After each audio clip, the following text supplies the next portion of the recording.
물된 동산교회 시간. 이 시간 말씀에는 물된 동산교회 담임 조병선 목사님입니다. 할렐루야, 물된 동산교회 조병선 목사입니다. 평안하셨는지요?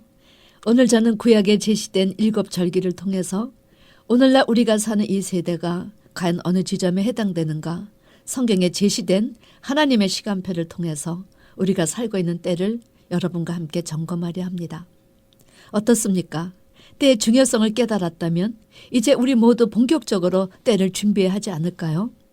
그런 면에서 이스라엘 7절기는 그냥 이스라엘의 명절이 아니라 이 절기 속에 하나님은 우리 주님의 초림과 십자가의 죽으심, 부활, 승천, 재림, 천년왕국을 다 담아 놓으셨다는 사실입니다.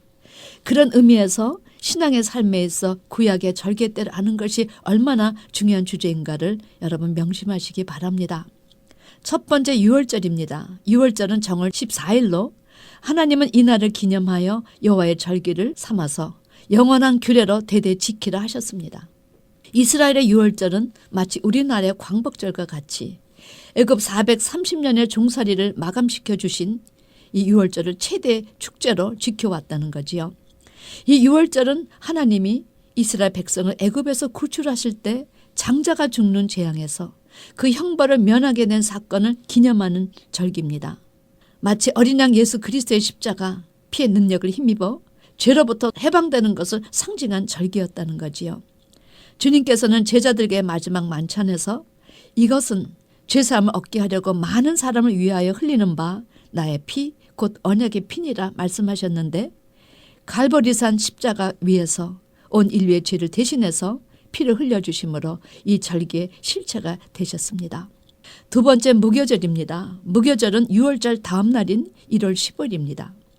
이날부터 무교병을 먹으며 무교절을 지내는데, 이 무교절이란 원어는 그 장사 지낸 것을 축제하는 날, 묻어둔 것을 기념하는 날로 바로 전날 어린 양이신 예수님의 장례 무덤을 상징한 것입니다. 무교절은 6월절을 통해 출애굽한 이스라엘 백성들이 홍해 바다를 지나면서 옛사람을 장사 지냄을 의미하였지요. 무교절의 핵심은 누룩을 너희 집에서 제하라는 것입니다.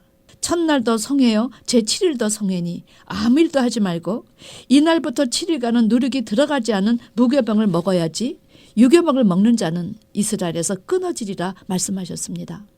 이것은 이제 출애굽에서부터는 전적으로 하나님의 말씀으로 살아갈 것을 의미한 것입니다. 우리도 마찬가지입니다. 우리도 세상에 살다 교회에 나오면 그 다음부터는 하나님 말씀의 통치를 받아야 할 것을 제시하신 것입니다.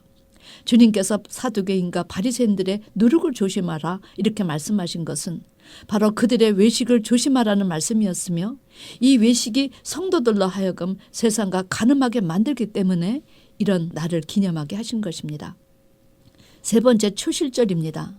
초실절은 무교절 그 다음 1월 16일을 말했습니다.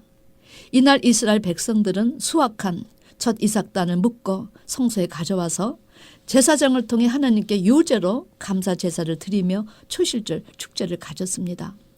초실절은 무덤 속에 계신 예수님께서 3일 만에 부활 승천하셔서 모든 잠자는 자들의 첫 열매가 되신 사건을 상징한 절기였습니다. 정말 예수님은 죽으신 지 사흘 만에 죽은 자 가운데서 부활하셔서 모든 잠자는 자들의 첫 열매가 되심으로 이 말씀의 실체를 이루어 주셨지요. 그러니까 6월절에 죽으시고 무교절에 무덤에 계시고 초실절인 주일 새벽에 부활하셔서 여호와의 절기에 상징된 모든 것의 실체를 이루신 것입니다. 이처럼 하나님은 절기 속에 하나님의 나라 시간표를 제시하여 주셨다는 사실입니다. 네 번째 77절은 초실절을 지내고 7주를 계수해서 50일째 되는 날 소제를 드리기 위해 모두 모여 경축했는데, 바로 이날을 초실절에서 7시간이 지난 안식일 다음 날이기 때문에 77절이라고도 하고, 초실절부터 50일이 되는 날 지켜졌기 때문에 오순절이라고도 하고, 모맥을 거두는 시기에 지켜졌으므로 맥추절이라고도 합니다. 그래서 신명기 16장 9절 10절 말씀을 보면 7주를 계속할지니 곡식의 낫을 되는 첫날부터 7주를 계수하여 내 하나님 여호와 앞에 7주절을 지키되 내 하나님 여호와께서 내게 복을 주신 대로 내 힘을 헤아려 자원하는 예물을 드려라 이렇게 말씀하셨습니다.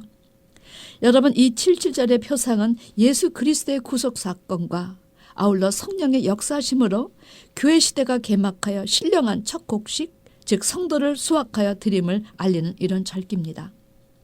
예수님께서는 부활 승천하셔서 50일째 되는 날 오순절에 성령을 보내셨지요.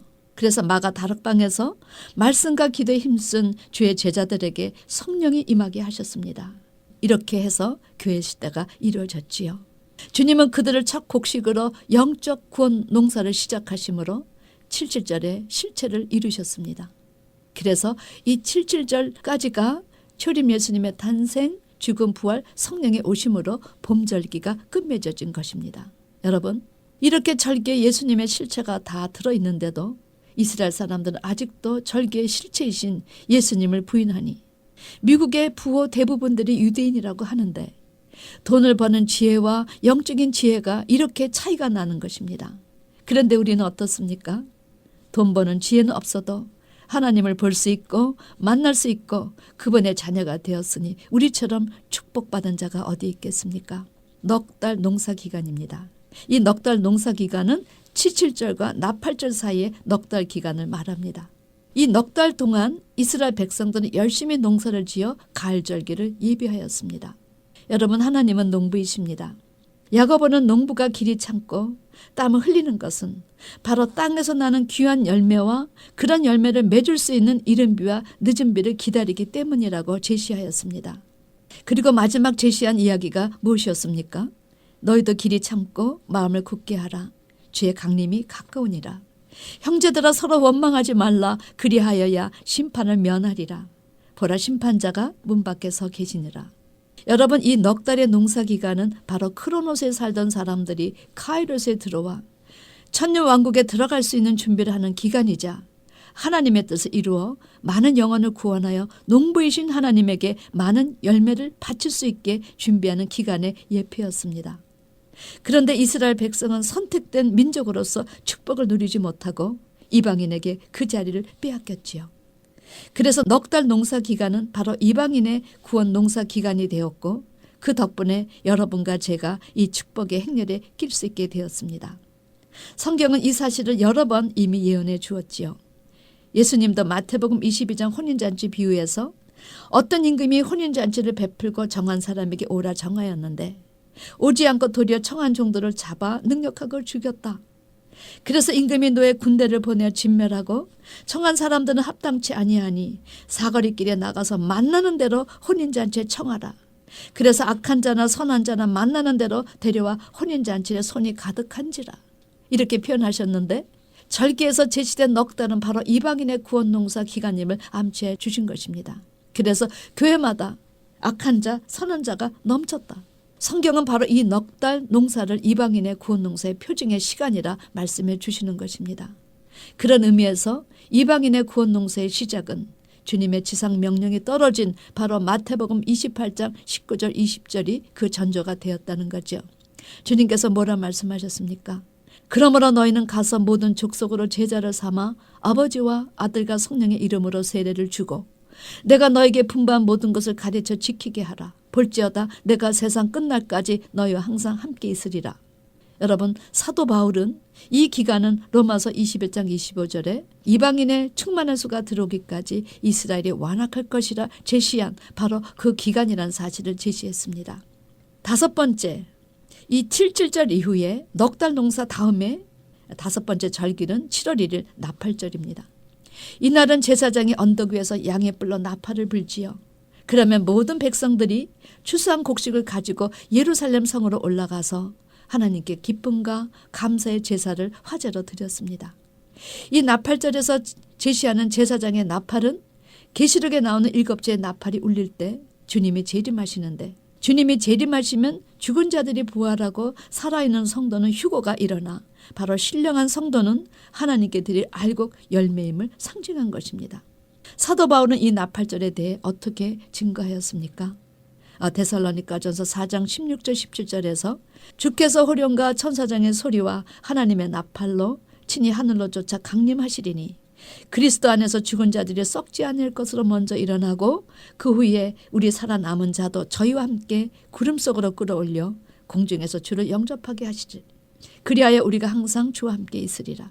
여러분, 우리 주님은 마태복음 24장에서 저가 큰 나팔 소리와 함께 천사들을 보내리니 저희가 그 택하신 자들을 하늘 이 끝에서 저 끝까지 사방에서 모으리라 이렇게 말씀하셨습니다.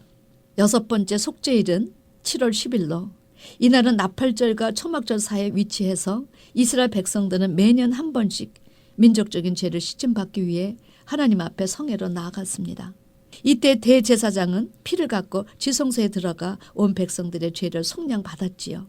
이 속죄일의 예표는 재림하신 주님을 통해 우리의 영혼과 육신의 속죄가 완성되어 천년왕국의 입성을 위한 마지막 죄 씻음을 하는 날이라는 것입니다. 자, 마지막 초막절입니다. 7월 15일이지요. 이스라엘 백성들은 연말 가을 추수인 곡식 수확과 포도 수확을 끝마치면 산에 가서 감람나무, 돌감람나무, 화석류 가지, 종려나무 가지, 무성한 가지를 취해서 하나님 전뜰 앞과 에브라임 광장에 초막을 짓고 7월 15일부터 7일간 초막절을 지켰습니다. 이 초막절의 예표는 십자가에서 고난을 받으시고 죽으셨다가 사흘 만에 부활하신 주님이 약속하신 대로 재림하셔서 부활한 믿음의 선배들과 휴거된 지상의 성도들과 함께 천년 왕국에서 사는 것을 예표한 절기입니다. 사랑하는 성도 여러분, 일곱절기에 대해서 이제 아셨습니까? 우리는 지금 이 넉 달 농사기간의 끝부분에 서 있다는 사실입니다. 이스라엘 일곱절기, 특히 이 넉 달 농사기간 동안 우리가 붙잡아야 할 교훈의 말씀은 무엇입니까? 첫 번째, 아직은 은혜의 때임을, 아직 우리에게 소망이 남아있다는 사실을 알려줍니다. 두 번째, 이 넉 달 농사기간이 끝나면 바로 가을 추수가 시작됨을 알려줍니다. 추수되기 전에 먼저 알곡을 모아 곡간에 갈아지는 단으로 먹는 역사가 시작이 된다는 거지요. 그렇기 때문에 야고보서 5장 7절부터 9절 말씀이 우리에게 얼마나 귀한 말씀인지 모릅니다. 그러므로 형제들아 주의 강림하시기까지 길이 참으라. 보라, 농부가 땅에서 나는 귀한 열매를 바라고 길이 참아 이른 비와 늦은 비를 기다리시나니. 농부신 하나님이 원하시는 것은 귀한 열매다. 이 귀한 열매가 될 수 있도록 우리 자신도 준비하고 귀한 열매를 바칠 수 있도록 교회가 구원사업에 열정을 품자. 8절에 너희도 길이 참고 마음을 굳게 하라. 주의 강림이 가까우니라. 형제들아 서로 원망하지 말라. 그리하여야 심판을 면하리라. 보라, 심판자가 문 밖에 서 계시니라.